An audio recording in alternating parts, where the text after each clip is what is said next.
Hi hello నమస్తే. ఈరోజు వచ్చేసి మనము వర్కులు పెట్టాలనుకోలేదండి. ఎందుకంటే నాకు ఒక క్వశ్చన్ వచ్చిందనమాట. అది నేను ఒక మనిషి నన్ను అన్నారు, వాళ్ళకి నేను ఆన్సర్ చెప్పాలనుకుంటున్నాను. ఎందుకంటే ఇలా చెప్పకుండా వదిలేస్తే మరీ నేను చులకనైపోతున్నాను, అందుకని చెప్తాం అనుకుంటున్నాను. ఏంటంటే ఈ సమాజంలో ఒక ఆడది 2 పిల్లల్ని పెట్టుకొని బతుకుతుంది అంటే కష్టపడే బతకలేదా? మీరు చెప్పండి. ఓన్లీ ఇంకొక పని చేసుకునే బతకగలదా? ఇప్పుడు ఒక ఆడపిల్ల ఏదైనా బతుకుతుంది అంటే తప్పు చేసి బతుకుతున్నట్ట, కష్టపడి బతకలేదు ఆడదానికి. ఎంత చక్కగా నేస్తారండి వాళ్ళ ఇంటికంట. నేను వెళ్తే అంట వాళ్ళ పరుగు పోతుందంట. ఇంకొకటి ఏంటంటే నేను వాళ్ళ కాపురాల్లో చిచ్చు పెడుతున్నానంట. నిజంగా నేను వాళ్ళ కాపురాల్లో చిచ్చు పెట్టాలంటే వాళ్ళ పెళ్ళి ఎన్ని సంవత్సరాలైంది? నేను ఎప్పుడో పెట్టి పడేసేదాన్ని. నాకేం అవసరం అండి? ఇప్పుడు నా లైఫే నాకు అర్థం కాకుండా నేనుంటే, నాకే హెల్పింగ్ ఎవరు లేరు, ఏమీ లేరు. అలాంటిది నేను మగతోడు లేకుండా ఎలాగా ఫేస్ చేస్తున్నానని నాకు తెలుసు. ఇప్పుడు వాళ్ళిద్దరిని విడగొడితే నాకేమొస్తుందండి? ఎంత చక్కగా అన్నారు. ఒకరిని ఒక మాట అనే ముందు ఆలోచించనాలండి. ఒకరిని వేలెత్తి చూపించేటప్పుడు ఒక వేలే మన పక్కకు ఉంటుంది, 4 వేలు చూపించే వాళ్ళ పక్కన ఉంటుంది. అది అర్థం చేసుకోండి. అవును, ఇలా పరుగు పోతుంది అంటే ఎలా పోతుంది అసలు? నేనేమన్నా తప్పు పని చేశానా? ఇంకోటి చేశానా? నా గురించి తెలిసిన ఎవరైనా కానీ నేను తప్పు చేసి బతుకుతున్నాను అని అనుకోరనమాట. ఎందుకంటే నా కష్టంతో నేను బతుకుతున్నాను. నాకెవరు పెట్టకపోయినా ఏం పెట్టకపోయినా ఏమంటం లేదు. కాకపోతే వాళ్ళకు ఒకటే చెప్తున్నా, ఇంకొకసారి కానీ ఇది రిపీట్ అయితే నేను ఊరుకునేది లేదు. ఈ వీడియో వాళ్ళు గ్యారంటీ చూస్తారు. చూసిన తర్వాత వాళ్ళకి అర్థమైంది ఈ విషయం నాకు తెలిసింది అనేది. వేరే వాళ్ళతో అనడం కాదు. ధైర్యం ఉంటే నాతో అనండి. ఒక మాట అనేటప్పుడు ప్రూఫ్లతో చూపించండి. నేనేంటనేది వాళ్ళకి తెలుస్తుంది. నేను నిజంగా చెప్తున్నాను.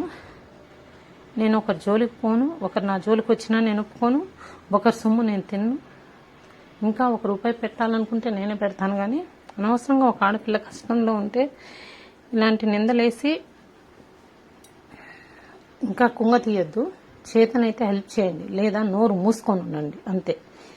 నాకు ఎప్పటి నుంచో తెలుసు ఈ విషయము. కాకపోతే ఎందుకు అని గమ్ముకున్నాను. గుర్తుపెట్టుకోండి, ఆడితే బతకాలంటే ఎలాగైనా బతకగలదు. పిల్లల్ని వదిలేదు. మీలాగా కాపురాలని సరిగ్గా చేసుకోలేక ఒకరి మీద పడి సావరు.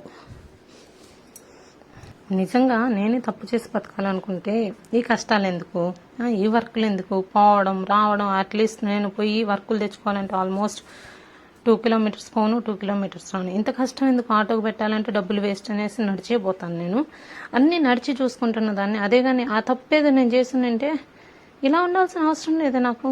నీట్గా కాలు మీద కాలు వేసుకుని నా పిల్లల ఫీజులు కూడా ఎట్ ఏ టైం కట్టేదాన్ని. ఇప్పుడు నెల కట్టుకుంటానని ఒప్పించుకున్నాను. ఊరికి ఆడవాళ్ళ మీద నిందలేయద్దు. ఎందుకంటే నిందలేసినోడు ఎవ్వడూ బాగుపడ్డు. ఆడదాన్ని ఉసురు పోసుకున్నాడు బాగుపడ్డు, ఆడదాన్ని కోరుకున్నాడు బాగుపడ్డు, పరాయి ఆడదాన్ని. అది గుర్తుపెట్టుకోండి ఫస్ట్. రావణాసుడు అంతటి వాటికే తప్పలేదంట. మనమంతండి మనుషులు.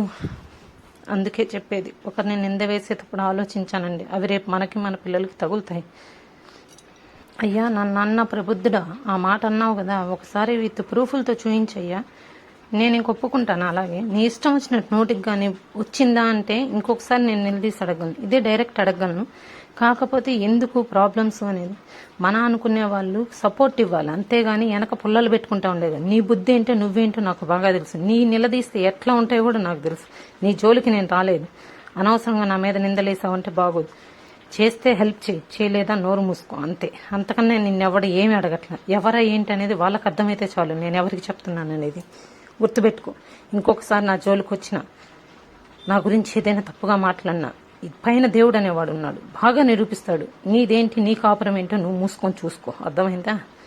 ఇదే డైరెక్ట్ చెప్పగలను. ఇంకోసారి నా ఫేస్ టు ఫేస్ ఎదురైతావు చూడు, అప్పుడు తెలుస్తుంది. అర్థం చేసుకో మనుషుల్ని. ఆడవాళ్ళందరూ ఇలాంటి వాళ్ళు కాదు. పచ్చకామెరలోడికి లోకమంతా పచ్చనని నువ్వు ఎదవని అందరూ ఎదవలేతారు అనుకుంటున్నావా? ఈడ నేను మా నాన్న మా అమ్మ పెంపకంలో పెరిగాను. నాకు తెలుసు నేనేంటనేది. నోరు మూసుకొని ఉండి